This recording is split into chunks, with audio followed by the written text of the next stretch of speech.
OG Diaz, pinatotohanan kung gaano kabait ang isang Kim Chiu.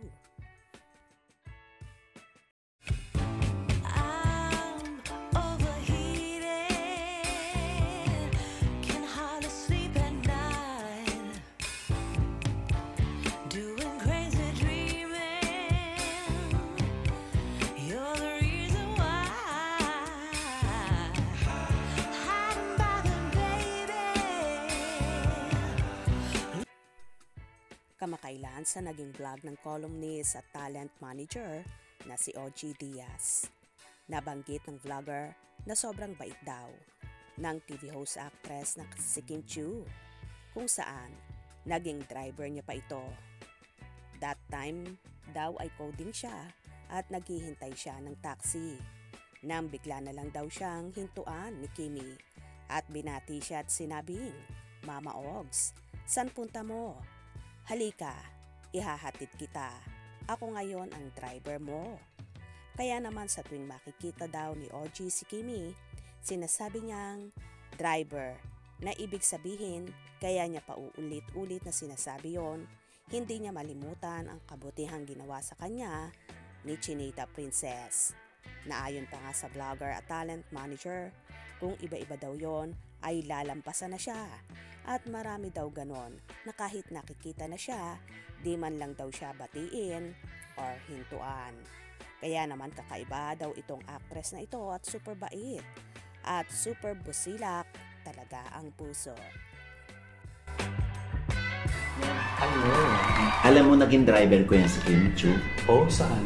Kasi one time, nag-iintay ako ng taxi dahil ako color coding. Hintay ko ng taxi, biglang may pumara sa akin. Parang magarang kotse. Sabi niya, "Mama Ong, saan ka? Halika na, ako ngayon ang driver mo. Hatid kita." Hinatid ako ni Kim.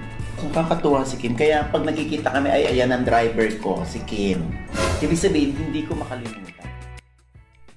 Samantala, kamakailan ay napapabalitang tinanggihan daw si Mama Ogs ni Kim na interviewin ito.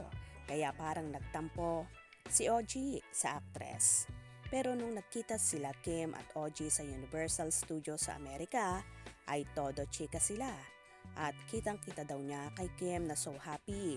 Kaya daw hindi na niya inungkat pa ang naging hiwalayan nila noon ng ex-jowang si Sian Lim. Dahil nakita daw niyang nagmo-move na ang dalaga. Pero now naman ay okay na si Mama Ogs at si Kimi.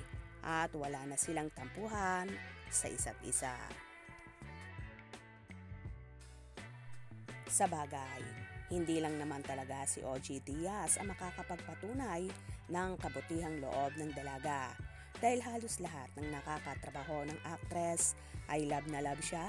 Bukod sa marunong siya makisama, abay marunong din siyang mag-shares ng blessings niya at hindi siya namimili dahil para sa kanya, lahat ay pantay-pantay.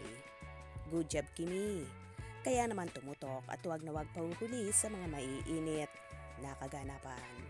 Anong inyong magiging reaction sa video ito? Comment below.